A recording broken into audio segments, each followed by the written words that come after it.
Bonjour. Bonjour à toutes les personnes qui vivent avec l'autisme. Nous sommes le 2 avril, nous portons le bleu et je pense à vous.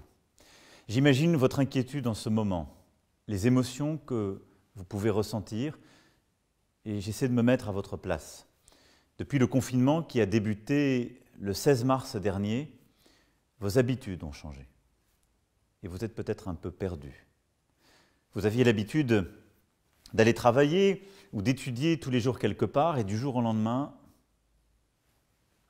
tout cela n'était plus possible. Vous aviez l'habitude de voir chaque jour des personnes que vous connaissiez bien depuis longtemps, qui vous rassuraient. Et du jour au lendemain, vous avez dû leur dire au revoir sans savoir précisément quand vous pourriez les retrouver. Vous aviez l'habitude de sortir de chez vous quand vous le vouliez et du jour au lendemain, vous avez dû rester chez vous.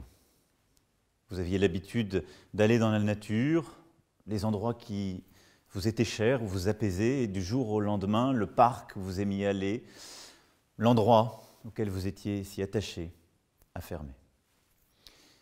Je sais que vous ne voulez qu'une seule chose, qu'on vous rende votre vie d'avant. Alors je veux vous parler extrêmement simplement aujourd'hui. Nous avons essayé depuis maintenant près de 3 ans de faire le maximum pour tous nos concitoyens qui vivent avec l'autisme au quotidien. Et je sais que cette période que nous sommes en train de vivre, pour vous, est particulièrement difficile. Mais si toute votre vie a changé comme ça, c'est aussi parce que je l'ai demandé à toute la nation, et c'est pour vous protéger. Pour vous protéger, vous, et protéger toutes celles et ceux que vous aimez. Le meilleur remède, celui que nous, comme nos voisins, adoptons, c'est de réduire les contacts. Parce que ce virus, il se transmet en passant d'une personne à une autre, très facilement.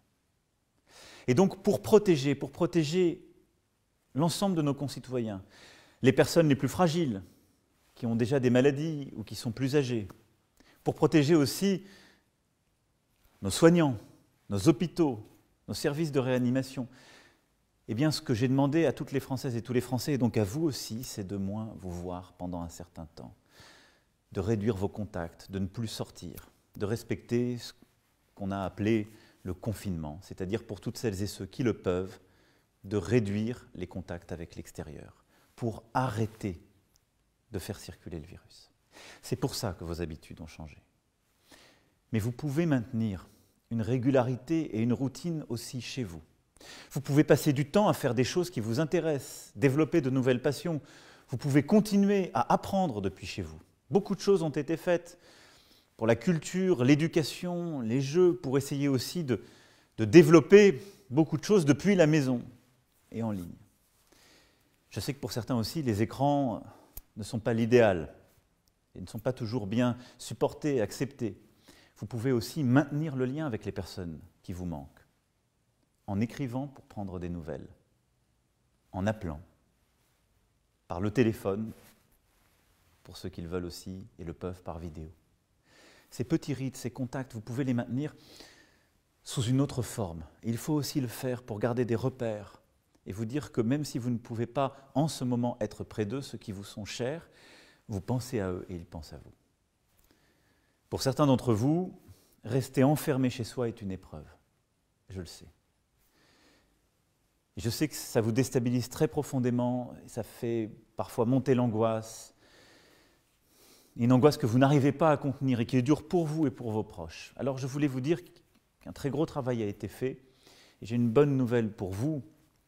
Vous allez pouvoir sortir un peu plus souvent avec une attestation qui sera faite spécialement pour vous. Il faudra le faire tout en restant bien à distance des gens que vous croiserez, en respectant ce qu'on appelle ces gestes barrières contre le virus, c'est-à-dire garder au moins 1,5 m de distance, vous lavez très régulièrement les mains avec le gel hydroalcoolique, essayez d'être au maximum seul ou avec la personne qui vous accompagne, mais de ne pas vous regrouper. Parce que je sais aussi que retrouver parfois certains lieux qui sont les vôtres, pouvoir sortir un tout petit peu plus est très important pour vous et pour vos proches. Si vous ressentez beaucoup de tristesse, si vous êtes angoissé, ne restez pas seul. Nous sommes là pour vous. Vous pouvez appeler Autisme Info Service au 0800 71 40 40. Le 0800 71 40 40.